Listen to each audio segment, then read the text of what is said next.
عامر أمامي حلوة يلا يا شباب. Malaysia digebuk habis-habisan. Sampai kasihan lihat pemain Malaysia pada loyo gara-gara dibombardir. Bukti nyata kalau timnas Indonesia lebih bagus daripada timnas Malaysia. Begini jalannya pertandingan.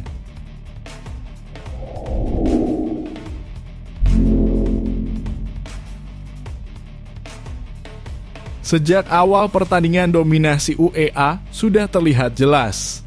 Pada babak pertama saja, UEA sudah memimpin 4-0. Para pemain Malaysia tampak kewalahan menghadapi serangan bertubi-tubi dari para pemain UEA yang bermain dengan kecepatan dan teknik tinggi. Al-Ahli, pemain bintang UEA, berhasil mencetak hat-trick, sementara pemain lainnya juga dengan mudah membobol gawang Malaysia. Babak kedua tidak menunjukkan perubahan signifikan dari sisi Malaysia. Malahan dominasi UEA semakin menjadi-jadi. Dengan tambahan 6 gol yang tercipta, pertahanan Malaysia tampak rapuh dan kurang koordinasi yang mempermudah UEA untuk terus menambah pundi-pundi gol mereka. Kritik keras datang dari berbagai kalangan termasuk penggemar dan media. Kekalahan telak 10-0 dari Uni Emirat Arab merupakan momen pahit bagi sepak bola Malaysia. Hal ini sekaligus bisa menjadi pertimbangan untuk Malaysia. Federasi Sepak Bola Malaysia FAM perlu mempertimbangkan dengan matang sebelum menantang timnas Indonesia dalam pertandingan uji coba. Kekalahan telak dari Uni Emirat Arab menunjukkan bahwa timnas Malaysia mungkin belum siap untuk menghadapi tim dengan kekuatan yang seimbang atau lebih kuat. Pertimbangkan faktor kesiapan tim, strategi permainan, dan potensi dampak jangka panjang bagi sepak bola Malaysia. Keputusan yang terburu-buru tanpa persiapan matang dapat berdampak negatif bagi reputasi dan perkembangan sepak bola di Malaysia. Jika masih ada keraguan, mungkin lebih baik menunda atau mencari alternatif lain sebelum mengadakan pertandingan melawan Indonesia.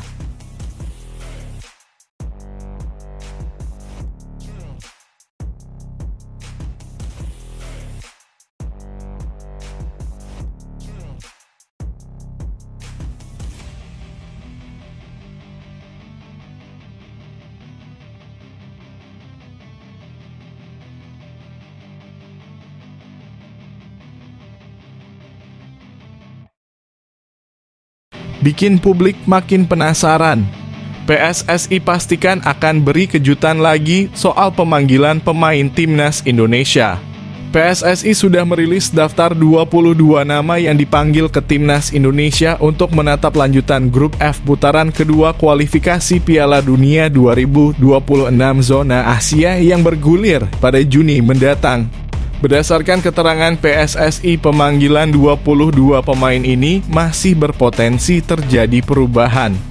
Hal tersebut diungkapkan oleh Badan Tim Nasional Sumarji. Dari 22 nama itu dimungkinkan masih akan berubah, ucap Sumarji. Mengikuti perkembangan beberapa hari sebelum kick-off, sambung Sumarji. Dia menambahkan nantinya akan terdapat 2 nama yang menyusul dipanggil oleh pelatih timnas Indonesia, Shin Tae-yong. Akan tetapi Sumarji enggan menyebutkan siapa pemain yang dimaksud. Disinyalir slot tersebut ditujukan untuk Maarten Paes dan Calvin Verdonk. Kini Maarten Paes sudah resmi menjadi warga negara Indonesia. Dia tinggal menunggu proses perpindahan kewarganegaraan. Di posisi penjaga gawang juga baru terisi 2 nama. Mereka adalah Hernando Ari dan Adi Satrio. Sementara naturalisasi Calvin Verdonk tengah dikebut dan ditargetkan bisa diambil sumpah pada akhir Mei 2024.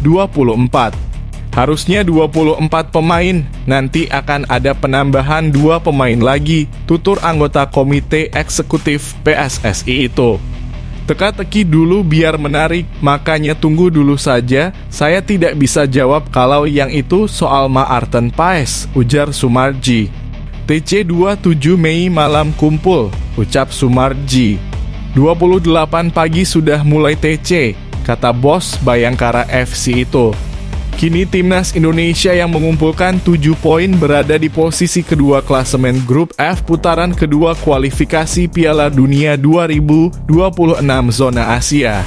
Mengejutkan, Erick Thohir langsung bicara gini soal Elkan Bagot yang absen bela timnas Indonesia. Ketum PSSI Erick Thohir buka suara soal Elkan Bagot yang tak merespons panggilan timnas U23 Indonesia saat playoff Olimpiade 2024 lawan Guinea. Ketum PSSI Erick Thohir buka suara mengenai Elkan Bagot yang sempat tak merespons panggilan timnas U23 Indonesia saat playoff perebutan tiket Olimpiade 2024 lawan Guinea. Hal ini dikatakan Erick saat tampil di program Rossi di Kompas TV pada Kamis 16 Mei 2024 bersama Rosiana Silalahi. Erick menjelaskan bila memang sulit memanggil pemain dari klub luar negeri jika sebuah turnamen bukan agenda FIFA. Saya tidak bisa menghakimi seperti itu kalau Elkan Bagot dianggap tidak nasionalis, kata Erick Thohir. Saya selalu bilang kalender itu penting. Kita tidak bisa semuanya itu dadakan. Kalau kita lihat persiapan U23 dan kondisi U23 pada Piala Asia U23 tahun 2024 ini memang tidak masuk kalender FIFA. Pemain yang di luar negeri, saya tidak punya otoritas untuk seperti itu pengaturan jadwal liga. Jadi kita berjuang sendiri, Rafael, Ivar, Marcelino, Justin akhirnya dilepas, tambahnya. Erick juga mengonfirmasi bila Elkan Bagot tidak dilepas oleh klubnya. Sedangkan soal tuduhan netizen, Erick yakin masih ada jiwa nasionalisme di dalam hati anak-anak timnas Indonesia termasuk Elkan. Elkan memang tidak dilepas sama klubnya, kata Erick. Tetapi apakah terakhir waktu kita playoff dia memutuskan melakukan kegiatan lain, yaitu saya tidak bisa komen karena itu hak pribadinya. Tapi gini, saya masih yakin nasionalisme di anak-anak ini ada kok, tambahnya.